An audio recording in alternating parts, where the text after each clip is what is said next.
He saved my life the night I wished I hadn't been alive. Funny, isn't it? A man drenched in his own chaos, carried through fluorescent hospital corridors, only to be revived by someone who would later undo me in ways no wound ever could. I never believed in fate, but when I first opened my eyes to the harsh light of the ER, and saw him, the doctor, with steady hands and tired, storm-colored eyes, I knew something irreversible had begun. The night smelled of antiseptic and desperation. Sirens still echoed in my ears as the paramedics shoved me through swinging doors. My chest burned with the memory of the crash, shards of glass still clinging to my jacket. I had sworn earlier that day I was done fighting, that the weight of loneliness had finally won. Yet there he was, pressing down on my ribs, commanding me back into life with a voice so firm it almost sounded like anger. "Stay with me. Do you hear me? You don't get to leave tonight." And for reasons I still don't understand, I obeyed. His name was Dr. Ethan Cole. 32, brilliant, overworked, and as closed off as the steel instruments he wielded. He stitched me back together as if I were nothing more than another case file, another body to repair. But something betrayed him, the flicker in his eyes each time he glanced at me, like I wasn't just another patient. "Why'd you drive like that?" he asked later, once the bleeding was under control. His voice was low, almost too calm. I looked away, ashamed. Maybe I didn't care if I made it out. His jaw tightened, but he said nothing more. He only handed me a cup of water, then turned back to his charts as though distance was the only way to keep himself intact. I thought that would be the end of it. A doctor saves a patient, the patient goes back into the mess of his life, and that's all. But it wasn't, because when they discharged me 3 days later, Ethan was there again. Not in the clinical way he should have been, not with polite indifference.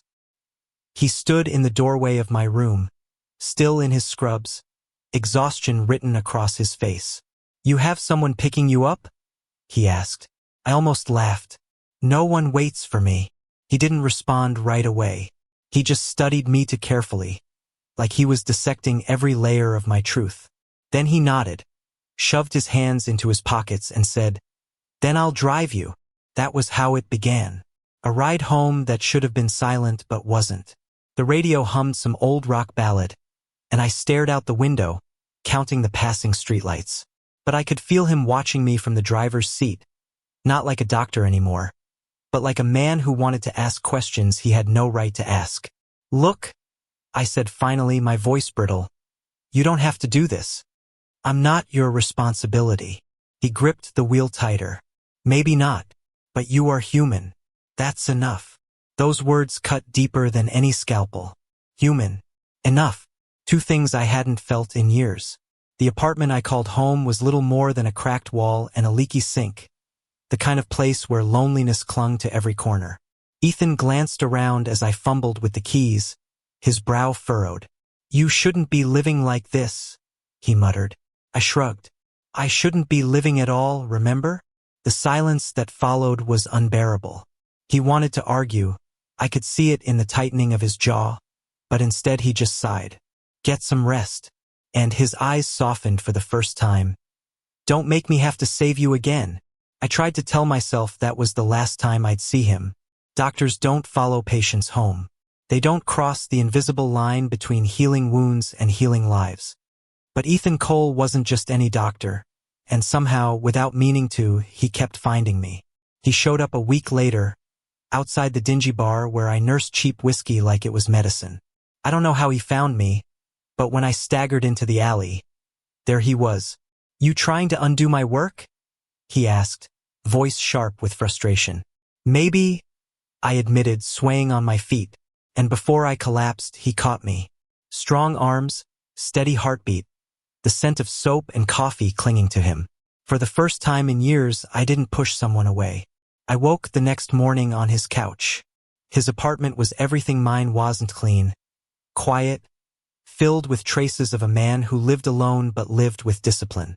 Books stacked neatly, a piano in the corner collecting dust, framed photos of places I'd never seen. He sat at the kitchen counter, sipping coffee, eyes flicking up when he noticed me stirring. "You're reckless," he said simply. "And you're stubborn." I shot back. Something flickered in his gaze again, annoyance. Maybe, or something more dangerous. You think I like dragging you back from the edge? You wouldn't do it if you didn't care, I whispered. The words hung heavy in the air. Neither of us wanted to acknowledge them, but neither of us could deny them. From then on, lines blurred. He'd stop by with groceries I never asked for. He'd check in after late shifts, his voice rough with exhaustion but laced with something gentler. I started showing up at the hospital, waiting outside just to see him walk out into the night. We didn't call it anything. Not friendship, not love. It was survival. Two men, both broken in ways we never spoke of, finding pieces of themselves in each other. But the world doesn't stay still just because two souls collide. My past wasn't finished with me, and Ethan's walls weren't ready to crumble. Every moment we stole felt fragile, temporary, like one wrong move could shatter everything. And maybe that's why it was so intoxicating. I used to believe some lives weren't meant to be saved. That some people like me were simply born to suffer quietly until they disappeared. But Ethan shattered that belief, piece by piece, until there was no room left for despair. The night I almost lost him, I realized the truth. A fight broke out in the angry family members. A chaotic rush, one man pulling a knife. Ethan stepped in without hesitation, trying to calm the situation, and for a split second, I thought fate was cruel enough to take him from me just as I had begun to breathe again. I pushed past security, reckless, terrified, and when it was over, when he stood there with only a small cut on his arm, he couldn't hold back anymore. I grabbed his shoulders, shaking, my voice breaking. Don't you ever do that again. Do you hear me? You can't leave me like that. For the first time, his mask cracked. He looked at me as though seeing me not just as the patient he once saved, but as the man who now had the power to wound him. His hands came up, tentative, resting on mine. You think you're the only one who's been scared? He whispered. You think I haven't been holding my breath every time you walk away? It was then I understood. He had been fighting his own war all along. Against duty, against fear, against the belief that doctors shouldn't get too close. But love isn't clinical. It doesn't wait for the right timing or the right rules. Simply happens, reckless and raw. I kissed him that night. Not carefully, not politely, but desperately, like the man I was, a survivor clinging to the one person who refused to let me die. And Ethan kissed me back, his hands trembling against my face, his heart racing against mine. From then on, things were no longer fragile. They were real. He began leaving notes for me on the kitchen counter. Eat breakfast. Don't skip your meds. I teased him for sounding like a nagging husband, and he only rolled his eyes, though I caught the faintest smile tugging at his lips. I started showing up at the hospital not out of need, but out of choice. I'd wait for him after his shifts, and sometimes he'd fall asleep in the car on the ride home, his head slumping onto my shoulder. I never woke him. I just sat there, memorizing the quiet way he trusted me. The darkness didn't vanish overnight. There were mornings I woke drenched in sweat, haunted by nightmares, convinced I was still broken. But Ethan never asked me to be whole. He only asked me to be here, to stay. One dawn, after one of those sleepless nights, I found him on the rooftop of his building, coffee in hand, eyes fixed on the horizon. I joined him silently, standing beside him as the city below stirred awake. Do you ever regret it? I asked softly. Saving me that night? He turned, brows furrowing. How could you even ask that? Because I wasn't worth it. I'm still not sure I am. His expression hardened, but not with anger, with conviction. He set his coffee aside and took my face in his hands, forcing me to look at him. You're worth more than you'll ever admit. Saving you wasn't a mistake, it was the beginning. The best damn decision fate ever handed me. The words undid me. My chest caved, my eyes burned, and before I knew it, I was crying into his shoulder, clutching him like he was the anchor I had searched for all my life. He held me through it, whispering truths I didn't yet believe but wanted to. That I wasn't broken beyond repair, that I wasn't too much to love, that he wasn't going anywhere. When the sun finally rose high enough to bathe us in gold, I pulled back just enough to meet his eyes. I don't know how to promise forever, I admitted. I can't give you perfection, but I can give you memacy, scarred, still trying. If that's enough, then I'm yours.